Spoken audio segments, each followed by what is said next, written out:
आप सभी का मैं आरती गुप्ता पीसीएस ऑफिसर इस वीडियो में स्वागत करती हूँ।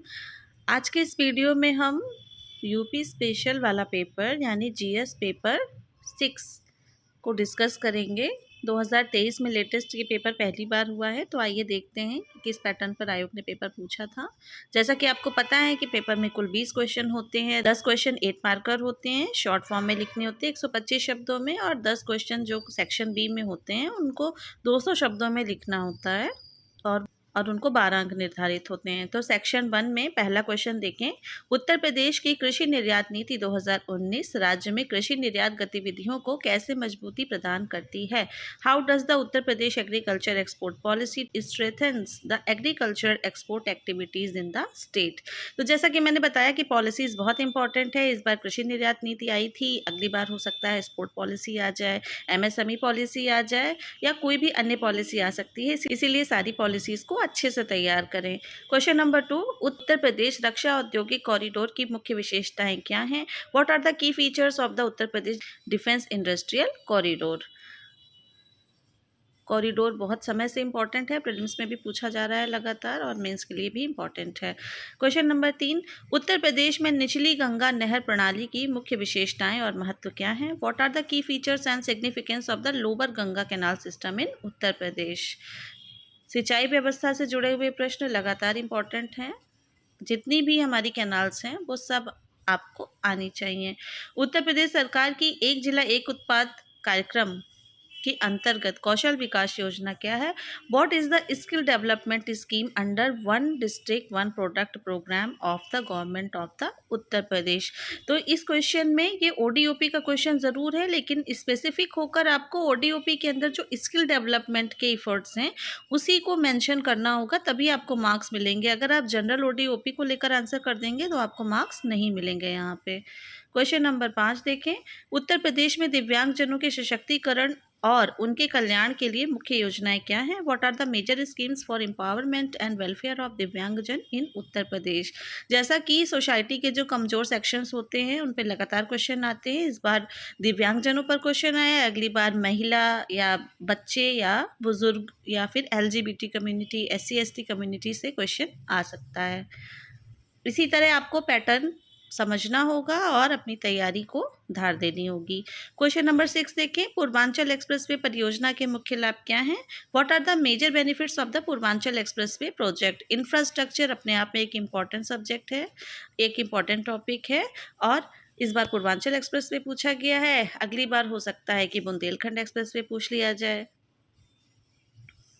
क्वेश्चन नंबर 7 देखें। उत्तर प्रदेश मिलेट्स पुनरुद्धार कार्यक्रम की मुख्य विशेषताएं क्या हैं? What are the main features of the Uttar Pradesh millets revival programme? जैसा आप सभी जानते हैं कि सरकार मोटे अनाजों को लगातार प्रमोट कर रही है, तो जाहिर सी बात है ये बहुत ही ऑब्वियस सा क्वेश्चन था। क्वेश्चन नंबर 8, उत्तर प्रदेश में भूजल के उपयोग से जुड़ी समस्याओं एवं चुनौतियों का उल्लेख करें। Mention the major problems and challenges associated with the utilization of the groundwater in Uttar Pradesh. ये संसाधनों से रिलेटेड प्रश्न है, सभी संसाधन बहुत महत्वपूर्ण हैं।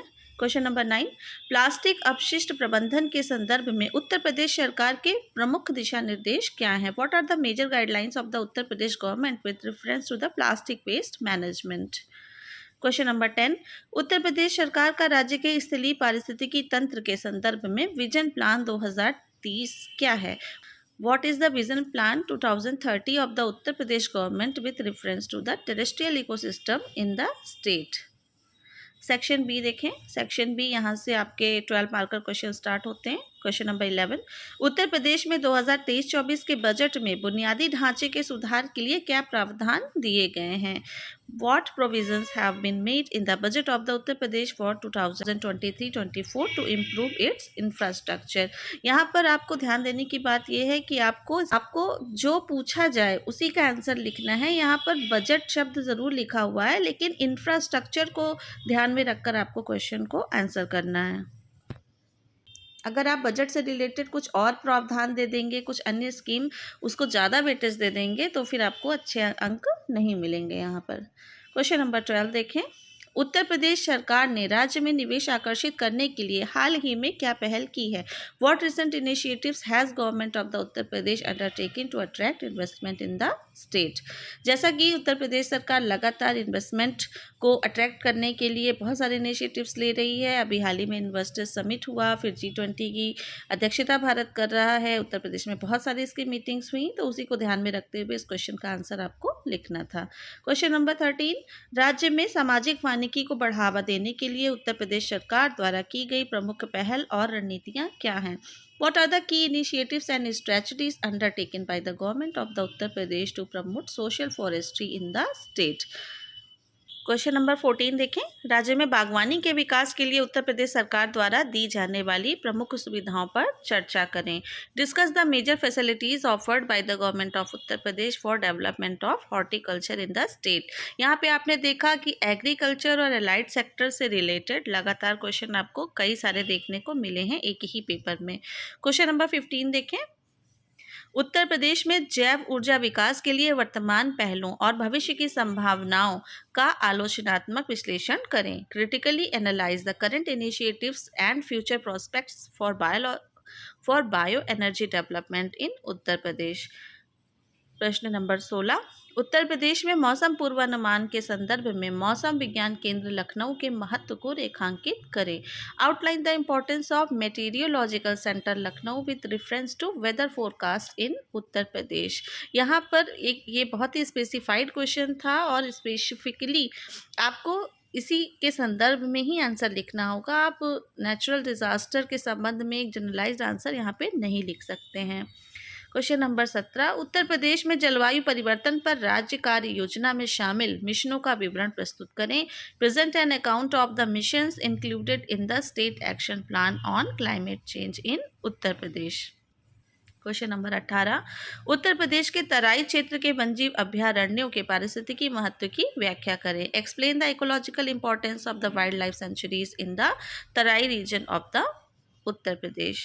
क्वेश्चन नंबर 19, उत्तर प्रदेश के बुंदेलखंड क्षेत्र के औद्योगिक विकास में खनिजों के महत्व का विश्लेषण करें।